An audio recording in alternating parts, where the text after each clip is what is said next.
So, with the whole situation with the virus keeping everyone at home, I've pretty much been in my own house dealing with the whole situation here. We're basically renovating the kitchen, so we've been removing all the floor tiles, removing all this moldy wood underneath that, on this plastic layer underneath that. It's kind of a hacked up, so I'll have to do something about that.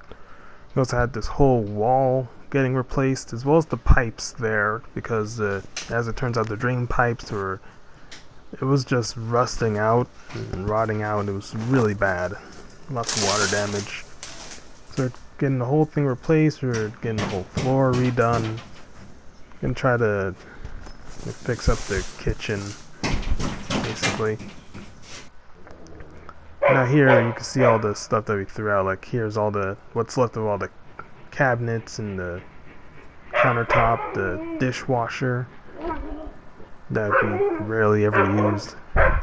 Even like boards, the walls, and the moldy, water damaged drywall, an old table that we threw out because we got it replaced.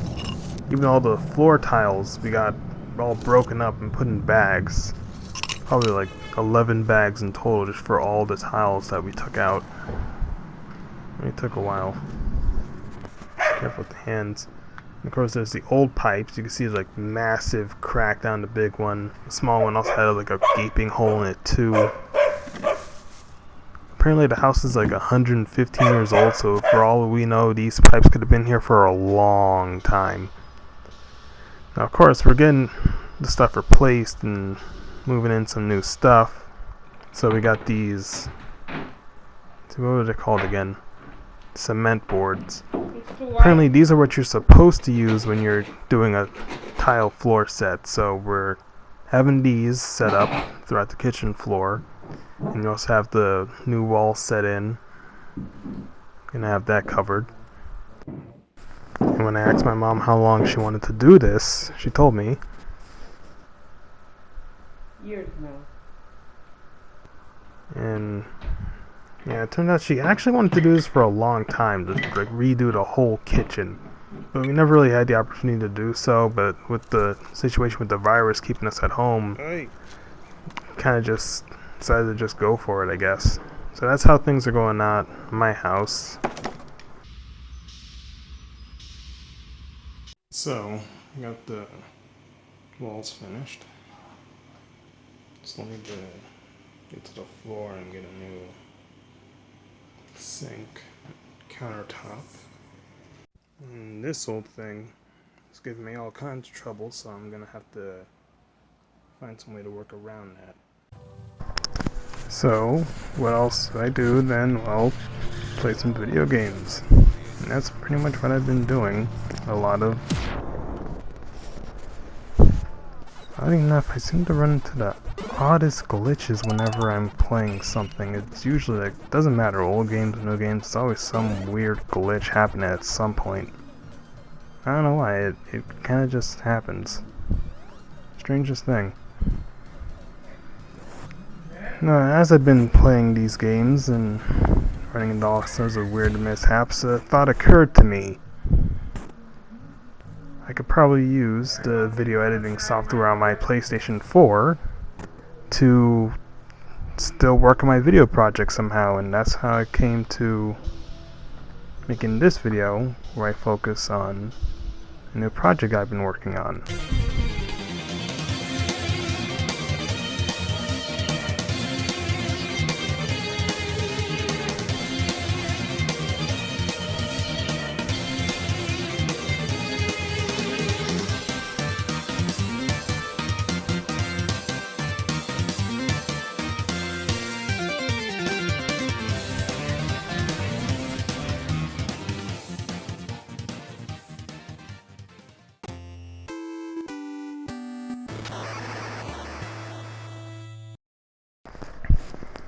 That's right, Contra. Now, I know not everyone will probably be familiar with this series, but I figured I'd try to do a remake of the game. And I decided to look for various sources, and as it turns out, there's actually been multiple ports of Contra. There's the arcade original you saw earlier, there's the NES port that you see here, that's probably the most recognizable of the bunch. There's some graphical details in the Japanese release on the Famicom, like the rustling of the leaves and some snow animations and whatnot, so I'll probably incorporate that as well.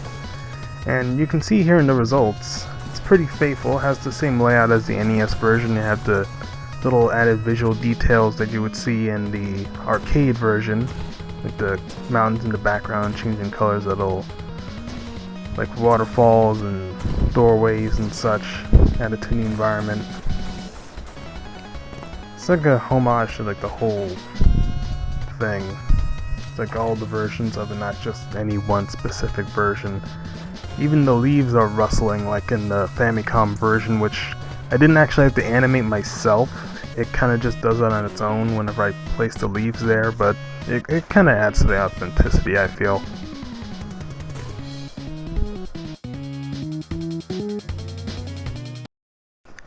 But as it turns out, that's not all the Famicom version added. There's also cutscenes that were exclusive to their version. It actually kind of explains the plot and such as to like what the heck's going on. And well, obviously it's all in Japanese, so like I can't really read it. However, I was able to go online and I found some translations for the various text. So I do know what it says, and I was able to translate it for the remake I'm making. I guess I'll just show that next. And up. So, as you can see here, it's like basically it says like superior soldier and tactics and skill and all that. How this meteorite fell to an archipelago near New Zealand, start up this new army that shows up like a couple years later in the same place. Supposed to be all mysterious and such, and like you have the Contra soldiers being sent in by the world government to take care of it. Now this here, on the other hand, is a tutorial level that I made myself from the ground up, so it's not pre-existing level design, it's pretty much all of my own making. It's just there to basically just show players the ropes as to the control scheme and such, so it's kind of just like a quick, like snappy, here's this move, here's that move, here's how you do it, gotta use it to get past this obstacle here, and there you go. Even incorporated some moves that were not added until the sequel, such as like clinging onto walls and like certain climbable like ledges and whatever, as well as moves that were never incorporated into the series proper that they did plan for, that I saw in some of their concept art, such as being able to slide.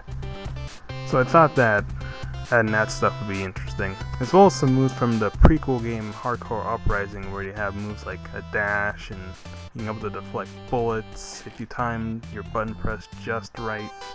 I think it really kind of rounds out the move set. It makes it feel more, I guess, advanced. Like there's more to it than just jumping and shooting.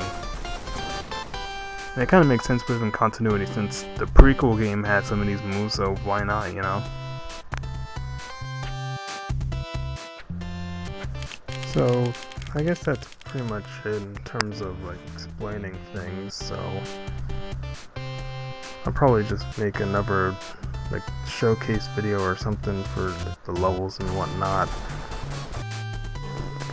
And then next week I'll maybe make a, I don't know, maybe like a short film or something with this, maybe like some cinematography type stuff or something. I can do a lot with this, I guess.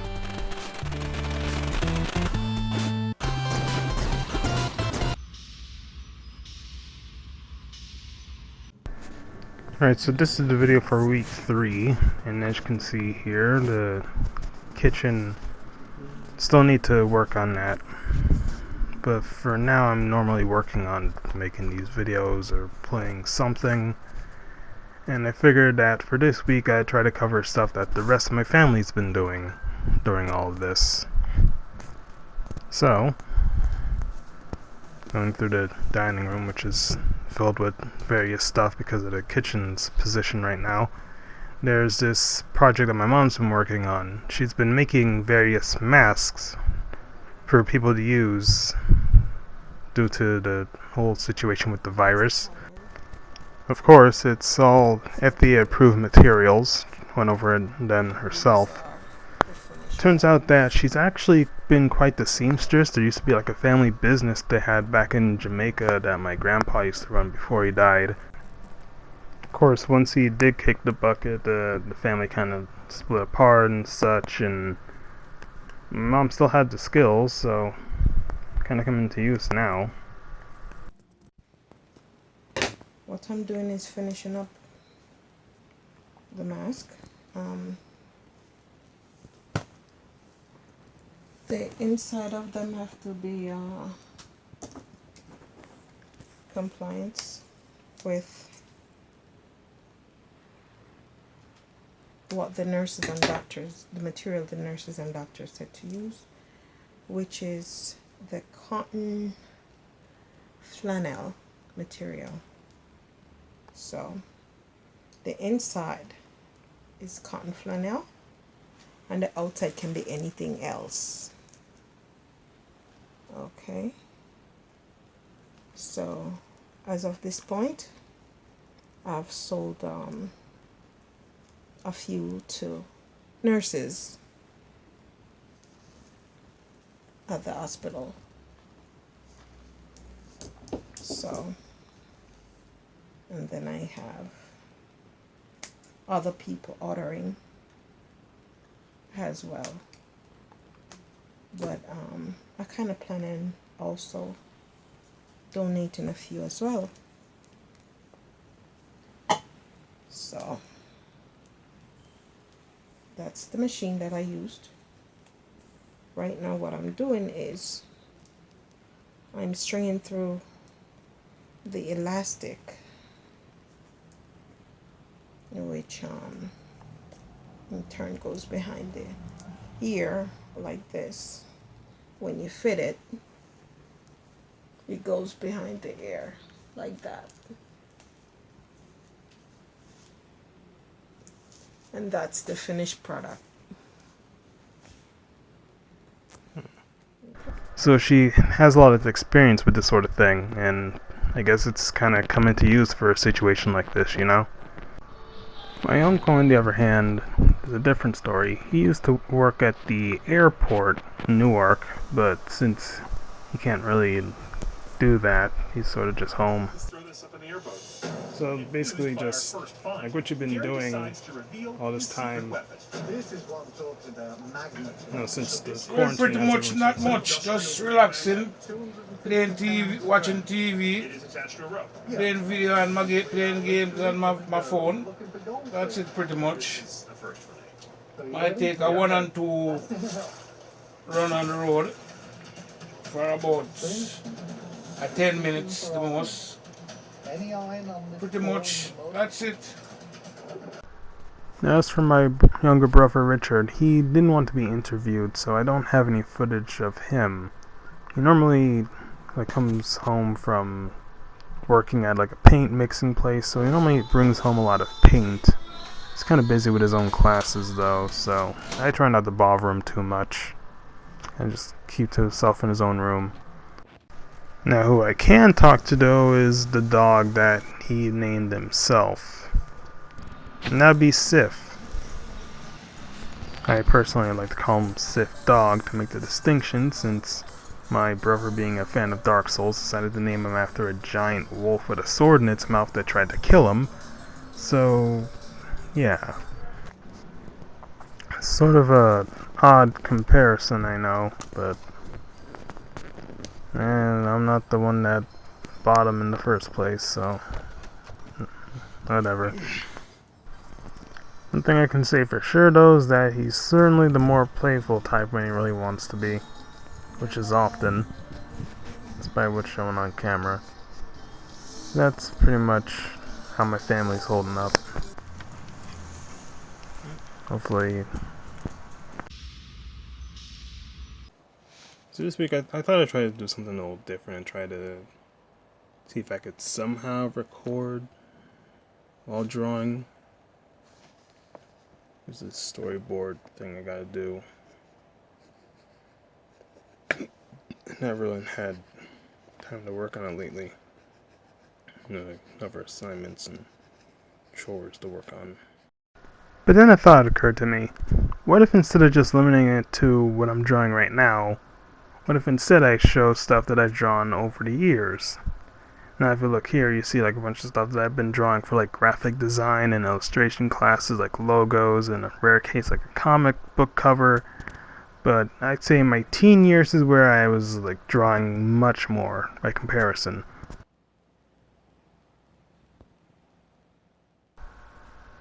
I had to pick up pace a little. Now, I draw all kinds of things back then. There was like fire and ice kingdoms, like forests and jungles and treetop villages, some weird planet stuff, savannas, weird, distorted, surreal looking worlds and whatever. I was drawing all kinds of things back in my teen years. I think like far back as 2007, some of these drawings I made. Some I even redrew, like this desert kingdom here. There's even some stuff that was unfinished, but what you can do. I think there's like an underground half. Yeah, that. And even some random buildings and whatnot I worked on the side. Especially like how that one turned out. Especially detailed. And then there was, of course, like stuff like crates and magic orbs, or like a bag with the developer's name on it because they designed weird clothes and I thought it was cool looking. Or like this VR controller full immersion thing that I came up with a classmate back in middle school. I haven't talked to him in forever. I really enjoyed just drawing stuff back then. Probably one of the only things I miss about my teen years. Just had a lot more time to draw. Just look at some of the stuff here. You could actually like use this in like some kind of story or something.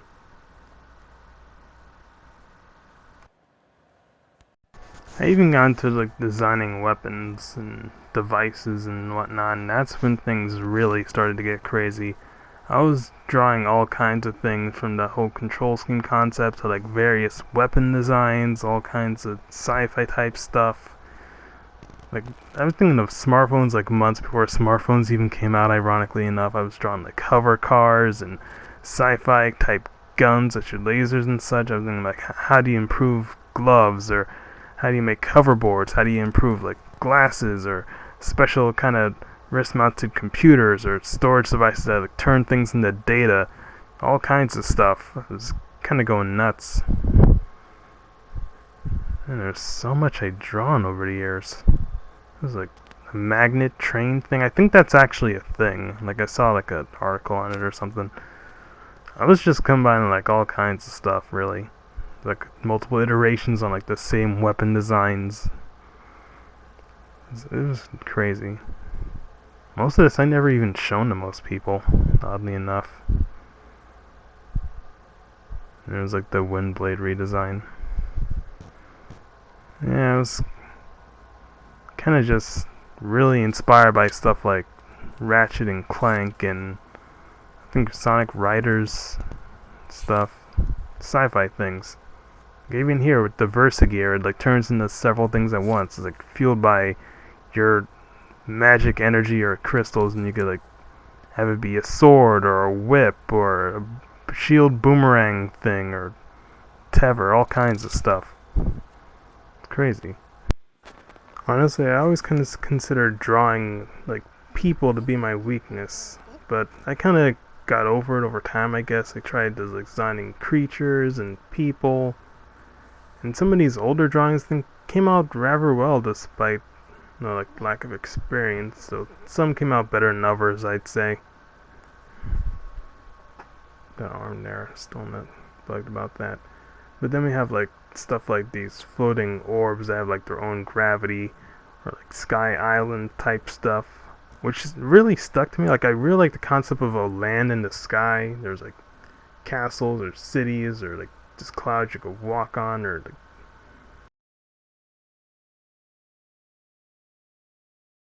I even tried expanding to like making a whole game, and I had like a map planned out and everything. It's like vehicles and whatnot that I even had as well. Eventually I kind of just decided like make like whole hover ships, like airships, like you see in like Final Fantasy or something, but like with a more sci-fi type tint to it. So it's like less propellers, more anti-gravity devices on the underside. And I had like whole schematics and everything, like a whole floor plan for the thing. Like all the floors would be stored where. It was crazy.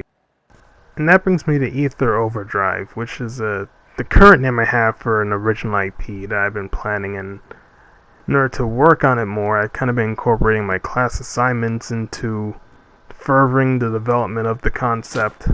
So here you have like stuff about Gateway City, and like stuff like the meteor that kind of kickstarts the plot, and like various locations. And I think the layout was inspired by beat 'em ups, and I had like this whole stat system set up for the characters that would work across both a gameplay type of thing as well as like a narrative type of thing for like a power system or something. It was like a whole thing I planned out long term.